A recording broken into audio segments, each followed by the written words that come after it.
Imagine a place where you go to work every day, you make a contribution to something bigger than yourself. You learn something new, you're protected and you're set free by a compelling set of values, and you go home happy. Happy people create happy families create happy communities create a happy world, and we need a happy world.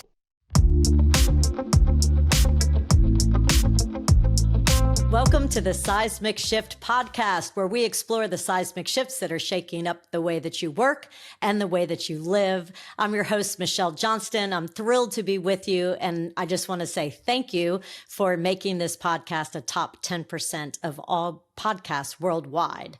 And I think it's because we have amazing guests on this show, and give it up for Garry Ridge, who is here with us today. Look what I have. I have the one and the only, this is the only one in my house, WD-40. Garry was the CEO of WD-40 for 25 years. He worked with them for 35 years. And after he retired, and we'll talk about that journey and what he found, what he discovered, he then wrote a best-selling book called Any Dumbass Can Do It. Welcome, Garry Ridge. Hey, thanks, Michelle, for inviting me along. It's great to be with you. Oh, I was so excited to have you officially on the podcast because Marshall introduced us, Marshall Goldsmith, the co-author of my new book, The Seismic Shift in You. And he said, you got to talk to this guy. He's doing everything. He did everything that we're writing about. He is a connected first leader. He's all about people. He's all about culture. And y'all, when I interviewed him, gosh, it was before the launch of your book. It was a year ago. Probably. It was a year ago. Wow. And I hopped off of that interview and I said to Marshall, I said, he is the role model for the entire book. So we wrote the entire first chapter of the book about you, Garry Ridge. So thank you. Thank you. Thank you so much.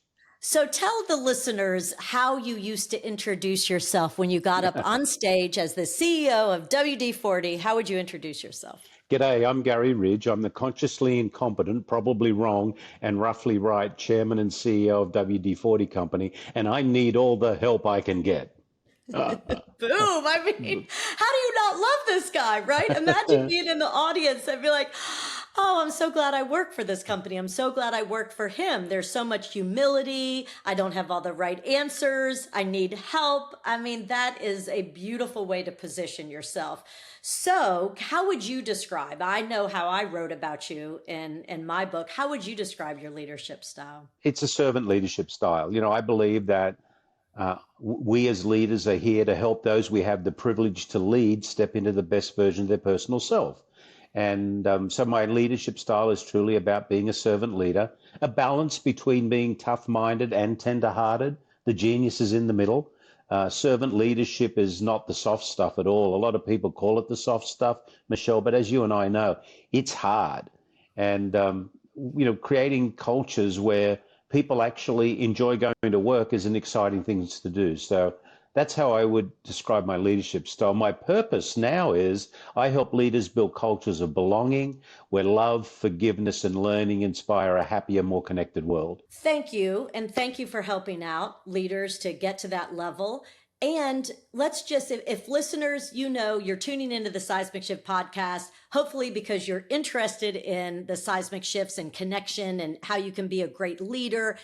I want to share with you the ROI that this stuff absolutely works. So Garry, I've got a couple of stats and you can help me out. So while you were the CEO of WD-40 and you led with servant leadership and you were a connected, connection first leader and you were humble and you empowered and you did it with heart and you made this incredible culture, you expanded into 176 countries. Correct. Your engagement scores were 93%. Can we talk just a little bit about that? Yes. Wow. So, yeah. Talk to us. So employee engagement was 93%, but there's other numbers amongst that I really love. That was the aggregate score. 98% of the people at the company said they loved to tell people they worked at the company. 97 or nearly 98% said they respected their coach. Now, there's a story behind that because we deleted the word manager and replaced it with coach. You manage a bank account and you manage inventory. We said that the role of a leader at our organization was to be a coach. And so 97% of people said they respect their coach. And when we asked them why, Michelle, they said it's because the coach wants to help me win. Isn't that wonderful? And then, there was others in there. 97% of people said that their values aligned with the company's values. So it was a really, really strong culture based on our values and our purpose. And you made money. We did make a little bit of money, yes. We had a compounded annual growth rate of total shareholder return of 15% a year. Over the period, our market cap, because we're a public company, because of the will of the people and the strategy, because success is equal to the will of the people times the strategy. So we had a high will of the people and a reasonable strategy. And because of that, our market cap went from about 300 million to north of $3 billion during that time. And we 7x'd our revenue as well. So it was a wonderful journey. Thank you for sharing that hard data and the return on investment, because I tell people my tagline is connection drives results. And if you build a connected culture, if you're a connection first leader, then financial performance will follow. And I love to see these numbers, particularly the engagement numbers, because in all other companies that I've seen, engagement has been flat at around 30%. And it hasn't gone up at all. And I look at your engagement of 93%. That just shows that if you're intentional with connection, if you're intentional with humility and servant leadership, and you had said something, let me grab onto that again. You said great strategy and will of the people, right? Yeah. And so that's your job as a CEO to define and explain the strategy, and your job to create an environment where they're excited to come to work. Absolutely. And this is where, a lot of leaders miss it. We can write a great strategy. Michelle, you and I could get together and write a really good strategic plan. You're a PhD. You could even write a better one than anybody. But if only 30% of your people go to work every day, as you just shared, and are passionate about executing against that strategy, 30 times the strategy is a number. But if 93% of your people go to work every day and are passionate about executing against that strategy, 93 times the strategy is a much, much, much, much, much bigger number. So I say that success is the will of the people, which is basically how engaged are the people in your organization, times the strategy equals the outcome. Because culture is values plus behavior times consistency. So all of those coming together are the things that really build the momentum within a business. And that's how we were successful. We had a reasonably good strategy and we had a very high will of the people. I have never heard culture defined like you just defined it. Could you say that again? Culture is values?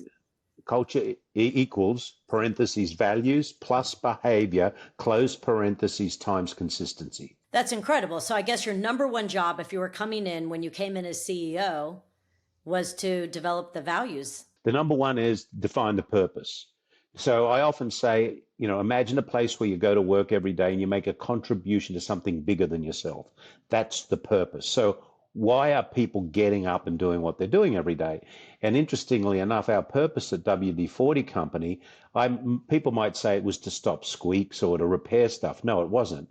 Our purpose was we existed to create positive, lasting memories, solving problems in factories, homes, and workshops around the world. We solved problems and we created opportunities. So if you asked us what business we're in, we would all say we're in the memories business, creating memories for our end users, creating memories from the people in the organization, for the communities that we live in, for Mother Nature who allows us to exist. That's what we did. So we're in the memories business. So How did you come up with that, Garry? The memories business? Because I even got trapped as soon as I got this out of my little toolbox and brought it up here. I got trapped like, okay, purpose is to reduce squeaks. You can get so, right? I guess what would be the word? Micro versus macro, right? Yeah, well, purpose doesn't necessarily mean your product. Purpose is what does your product do? And interestingly enough, I think you probably have a memory of WD-40 somewhere. It either helped you were doing it with your dad, you're in a farm field somewhere. And when I spoke to people, it's I remember when. So, it's a hero product. So it does create positive, lasting memories. And our second value at the company was we value creating positive, lasting memories in all of our relationships. So the first one was purpose. And the second one then is your values. So do you have a hierarchical set of values that protect people and set them free? What we wanted to do was to ensure that now we're expanding to 176 countries around the world. The truth is that the sun would never set on the blue and yellow can with the little red top. Somewhere around the world, every minute of the day, people would be expected to make decisions and take actions. I didn't want them having to wait till the sunrise in San Diego to call some hierarchical leader to say, is it okay if I do this? No. Let's make the values the thing that actually drives the behavior. So that was the next thing. So purpose and then values. Okay, so I love how you're thinking because it's very different. Typically, I see organizations that say our values are, we are we're, team collaboration, we care with empathy. It sounds like your values are very different. They enable you to act. Can you talk about that? Yeah, so our number one value is we value doing the right thing. Our number two value is we value creating positive, lasting memories in all of our relationships. So our number three value was we value owning it and passionately acting on it. Our number six value was we value sustaining the WD-40 economy. So, and each one of these values had a written description underneath it of what does doing the right thing mean at our company? What does doing the right what does creating positive, lasting memories mean in our company? And in fact, we embedded those values in our quarterly formal conversations that we had with all of our people. And we would ask people every quarter to tell us, how did you live our values in the last 90 days? And we only had two measurements. You either lived them or you visited them, and we didn't want a lot of visitors. So again, it got back to getting these to become the questions we asked ourselves as we were preparing to make decisions. That's why I say they protect you and set you free. Now I get it. I didn't get it when you first said they'll protect you and set you free. Now I get it because, like I said, your values are very different than typical organizational values that are just kind of, it kind of describes being a good human. Most organizations have values that describe, showing up as a kind human, treating your teammates kindly, treating your patients well or your customers well. Your values, you're absolutely right. They set you up. If you were sleeping in San Diego and somebody on the other side of the planet was trying to figure out, how do I make this decision? Well, you go through the values to make the decision. Does it create good memories? Right. And they're hierarchical. So the number one value is more powerful than the number six value. And I can give you an example of how that works if you like. This is a probably right story. Okay. I change it a little bit to protect the innocent. But okay. Michelle is working at the company. She is in the supply chain. She is responsible for making decisions about raw materials. Somebody from Acme Chemical Company comes in one day and says, Michelle, I got some great news for you. You, after our meeting, are going to get promoted. I have something for you that's good. Your CEO is going to be absolutely elated when you run up to the office later. Michelle says, tell me more. Well, we've done some work on some of your formulations, and there's a raw material that you use, and we at Acme Chemical Company make a similar raw material. And I've done some sums, and I believe, knowing your volumes, that if you replace what you're using now with my product, you can save the company $4 million. That's going to go right to the bottom line. You're a public company, right? Your shareholders are going to clap like hell because you've just made them $4 million more. Congratulations. And Michelle said, that's really interesting. Efficacy, is it as good? Yeah, we can show you the test. Wow. Is there anything else I should know? Well, just one thing, Michelle. Oh, what is that? Well, you just have to put a little warning on your can that says, in the state of California, there's contents in this can that's known to cause cancer. It's a Prop 65 warning. But don't worry about that. If you put it on, you're legal. And there's a lot of other people that I could show you 10 products right away that have that on there. And Michelle says, oh, dear, I'm sorry, I can't take you up on your offer. I said, why? Well, our number one value at WD-40 is we value doing the right thing. And the number two value is we value creating positive, lasting memories in all of our relationships. And cancer doesn't cause positive lasting memories, so I'm sorry I can't take you up on your offer. Michelle, you haven't heard me. 4 million public company. You obviously haven't got the message here. I need to talk to other people in the organization. Michelle says, sure, come on.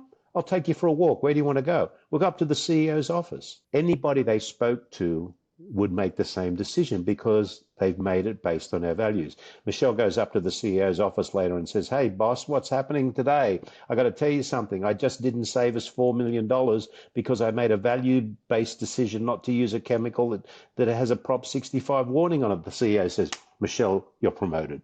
Wow. That is a brilliant and descriptive example of how you make decisions based on this hierarchy of values. And I'm sitting here wondering, how come more organizations don't follow that lead? Because that is a decision-making matrix, using values as a decision-making matrix. I love that. Okay, beautiful examples. So going back to the secret for success. So the first thing is you have purpose. And again, you went really big with purpose, creating meaningful memories, right? You went big, not just getting away. And when you asked about memories, I would have loved to have been a fly on the wall in all of your focus groups, because I'm sure a father figure appeared in most of them. I can think of my dad coming in, my bedroom door was so squeaky and everybody complained, and he comes in and saves the day with the WD-40 and everybody exactly. And so you've got this big purpose of creating memories. Then you have these values. And so tell me again now, it's purpose and will of people, but the will of people is and that's culture, and then culture is behaviors, values. So all of that. Yeah. And then you do it consistently. I mean, that's the thing. You've got to consistently reinforce these frameworks within the organization. And, at the end of the day, to build a great culture, there's just a few elements. People have to know, feel like, and be treated like they belong. We all have a desire to belong. People have to know, see, and be recognized that the work they do really makes a difference and it matters. Now, if I go back to my story we shared with Michelle, who was in the supply chain, Michelle felt empowered that day, right? I'm empowered. So I matter. Someone's trusting me to make a $4 million decision. Great. Next thing you need to do in the organization is have these values that protect people and set them free. And then our job as leaders is not to manage people, it's to be a coach. You manage your bank account, you manage inventory, you don't manage people. Good morning, Michelle, welcome to the company, I'm your manager. Well, come on. What about, good morning, Michelle? Hey, welcome. I'm your coach. I am here to help you step into the best version of your personal self. And here's how that works, Michelle. I know what it takes to win this game, and I'm going to share everything I can with you to help you win. I promise you I will never run on the field and steal the ball from you.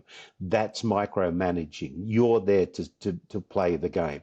I will never go to the podium and take the prize from you. You need to go to the podium and take the recognition and the prize. I am going to spend a lot of time on the sideline observing the play so I can be the best coach I can for you. And Michelle, I'm going to spend a lot of time in the stinky locker room with you, because that's where we build psychological safety and trust amongst the team. That's my promise to you as a coach. I would say I just joined the best organization ever. So how did your leaders learn how to coach? Because that's a different skill set than how to manage. We educated them. The number one responsibility of a leader is to be a learner and a teacher. That's the number one responsibility. So we had coaches versus coaches, coaching coaches, classes. We spent time on, and it's interesting how when you change what you call someone, they then have to understand how to act like that. So now that you're a coach, let's learn how to do it. So we had education going on, and we had a great thing called the Leadership Academy at the company, where not only did we teach coaching, but we taught leadership skills, we taught personal interaction, we taught conflict resolution, because most organizations don't teach people leadership skills. Nope. They just say, you're going to lead this team. Okay, what do I do now? So we spent a lot of time doing that. That's good. I was wondering if you had a leadership academy or how you did that, because as you now know, because you're an executive coach now, but you've been an executive coach your entire career, if you look at it. And the biggest challenge I see with leaders that I'm coaching is moving up to the high strategic executive role because they're so used to solving all the problems, having all the answers, and telling their people what to do. Exactly. And so when I conduct a 360, that's the biggest feedback is, please, no need to get in all the details. Just trust me. Please, just trust me. I want to learn from you. Stay up high. That's where your superpower is. That I find that most leaders have a hard time with that. Why? Well, because we've never helped them be better at it. That's why. And in my coaching practice, my first stage of coaching is awareness. I've learned that most leaders don't get up in the morning with an objective of being the soul-sucking CEO or the soul-sucking leader, but they have behaviors that impact others, and they're not aware of the behaviors and how they impact others. So the first part of my coaching is awareness. We use Marshall Goldsmith's "What got you here won't get you there." We go through the 20 habits, and like you do, we identify these habits that are creating bad leadership behavior. And then the next part is intention. So after we decide what they are, we help the leader be intentional about shifting behavior. And over time, it works. Oh, that's beautiful. Yeah, identifying the habits that are getting in your way, and then showing up with an intention, trying to improve so that you can elevate your game. I love it. So along the same theme of coaching and helping and servant leadership, I loved how you also, when you moved, could you share with the listeners what your old office in San Diego headquarters was like, and then what your new office was like, and then your biggest realization though? Yeah, well, we were in the same office for 40 some years, and we moved, and I said when we designed the new office, we wanted to embed the culture in bricks and mortar. So, we designed it so we had what we call collision zones, so people actually walked into each other. We had areas of community where because we wanted people to interact and be part of. So it was a very different sort of environment. And I think I may have told you this story. One day I went back to the old building, I was walking around, and I went, oh my God, I made people work here. But the new one is just a fantastic facility. But it was intentional. Each of the meeting rooms in the building was named after a city where we had an office around the world. So, we had the Sydney room, we had the Shanghai room, we had the Bologna room, so that when people came from other parts of the world, they felt at home. But also I wanted people in the San Diego office to always be aware of this wonderful network that we had around the world. And there's memorabilia in each office that looks a little bit like, where that building is. We actually had our purpose statement written in the language of the country in the room. So if you went in, creating positive, lasting memories in the Frankfurt room was written in German. So it's all these little things to actually bring it to life, if you will, Michelle. Oh, that is so beautiful. And if I remember correctly, Garry, you also didn't have special parking spots or special big offices. No, every office was 10 by 10, mine included. No special parking spots. No, we weren't corporate royalty. We were there to serve the people. Oh, that's beautiful. Speaking of which, share with the listeners one of my favorite quotes from the book about happy employees. Oh, yeah. Imagine a place where you go to work every day. You make a contribution to something bigger than yourself. You learn something new. You're protected and you're set free by a compelling set of values, and you go home happy. Happy people create happy families. Happy families create happy communities. Happy communities create a happy world, and we need a happy world. I mean, my gosh, could he say it any better? That is so beautiful. So now we will get into, why did you title your book, Any Dumbass Can Do It? I love it. And I have a feeling, if I remember correctly, this might mean something different in Australia. Yeah. So ASS on this cover does not mean someone's posterior or bottom. It means a donkey. Now, there's a story behind that. When I'm in sunny Australia, usually referring to a donkey is like I've on the book. But donkeys actually get a bad rap, and here's why. Donkeys are steady. They keep going long after others give up. They're loyal companions. You can count on them when the road gets tough. They're practical, not flashy. They know how to conserve energy and get the job done. And while they may not always rush into things, that caution often keeps them safe. So when I say any dumbass can do it, what I really mean is you don't have to be brilliant to be a great leader. You just need a bit of courage, a lot of care, and the humility to keep learning. Because like the donkey, leadership is about not about showing off. It's about carrying the load, sticking with the journey, and helping others get to where they need to go. Beautiful. I did not hear it articulated like that because I really did think you were just saying, look, this is simple stuff. Any dumbass can do it. Come on, people, get on board. And it means so much more. It really refers to a donkey in Australia and the characteristics that the donkey brings to any situation. And to leadership. So, and again, there's a double meaning here, right? It does mean anybody can do it. But underneath that, it's these attributes of a donkey that are so important. So you don't have to be brilliant. You just have to be steady, take the load, and understand you're there to help people get to where they want to go. Oh, I love it. Okay, so what was the seismic shift that caused you to write this book? What did you see? Marshall Goldsmith. I think, well, yeah, I was with Marshall. It's probably 10 years ago now, in New York. And as you know, when you're with Marshall and he says, I want to give you some advice, there's only two words, yes, Marshall. And he says, I'm going to give you some advice, Garry. He said, when are you going to, move on from what you're doing and make, start paying it forward?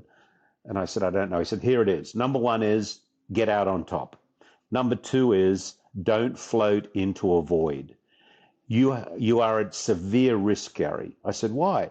He said, I have coached so many CEOs that once they move from a VIP to a PIP, and you know what a PIP is? A previously important person, because that's what happens, they lose their purpose in life. So you need to write a new purpose statement. You need to start paying it forward, go write a book, capture all of your learning, and go help others build great cultures and organizations. I said, okay, Marshall, I'll do what you said. I did not know that. Were you ready to leave? Well, I was ready 5 years later. It was 5 years later that I actually decided. And, I had to ensure that I had my successor in place. And, I was thinking about when I was going to move on. I was approaching that age where I needed to refire. I didn't retire, I refired. And now I've done my 25-year apprenticeship in leadership. I'm putting it to work. So that's why I wrote the book, because it's my legacy. It's like, as you know, if you've read it, it's like having a conversation with me around the things that happen every day in business. Oh, that is beautiful. I remember my first book, my second book, I talk about you. And in my first book, I talked about Juan Alfonso, who at the time Marshall Goldsmith was coaching, and he was the global president of Kind Bars. And I was interviewing him during the pandemic, and he was stuck in Spain where he should have been at Mars headquarters in New York, and he had these tiny little kids, and it was such a challenge for him. And I remember asking him, so what is Marshall teaching you right now? And he's like, yeah, he's telling me I'm at the top and it's probably time to go. And he ended up probably 2, 3, maybe 3 or 4 years later, he then left. So I guess what he does is he plants the seed so that you can recognize when you're at the top and it's time for you to go and help to make that decision. Yeah, and to plan for it, because, you do go from a VIP to a PIP. Suddenly, your opinions aren't asked for very often anymore. And, that you don't have the geometric entry on your finger to the building anymore. And, it is a change. But it's if you prepare yourself and you do truly have a meaningful purpose. I'm having the time of my life now. I mean, I coach 8 CEOs right now. I've written the book. I'm on the board of another great company called Gorilla Glue based out of Cincinnati. So if it's stuck, use WD-40. If it isn't stuck, use Gorilla Glue. I'm speaking on culture around the world. And so if I hadn't prepared for that, I would have been tempted to keep looking in the rearview mirror and, oh my goodness. And even though I have this lovely title, Chairman Emeritus of WD-40, I have nothing to do with them. I mean, I socially have a chat with some of the people some days, not very often actually, but I did my work.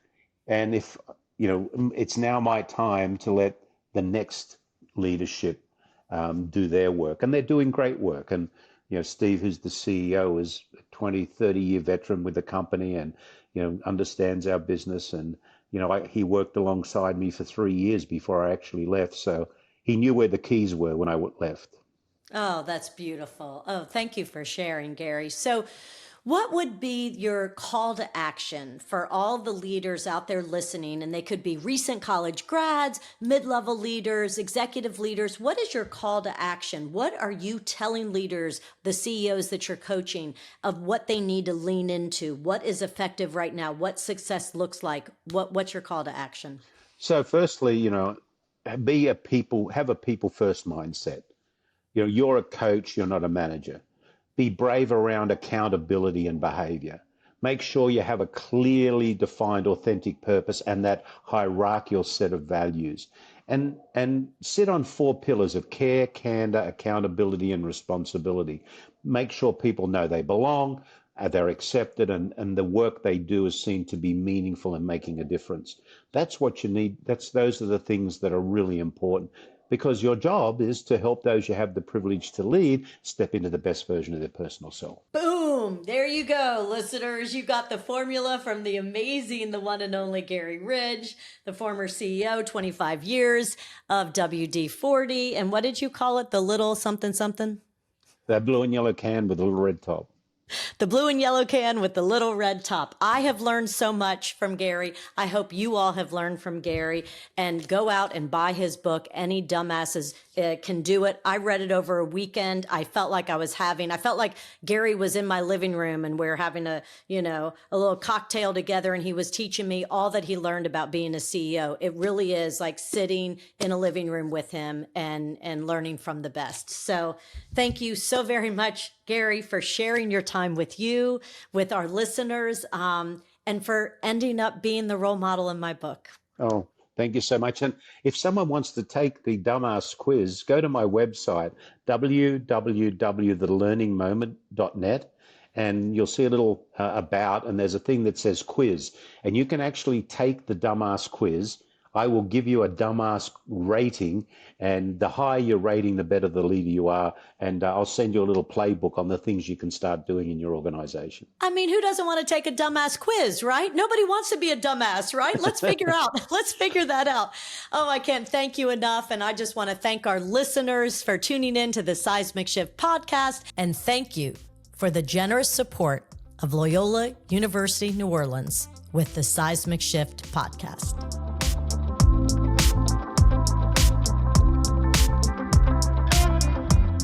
Thank you for joining us on the Seismic Shift.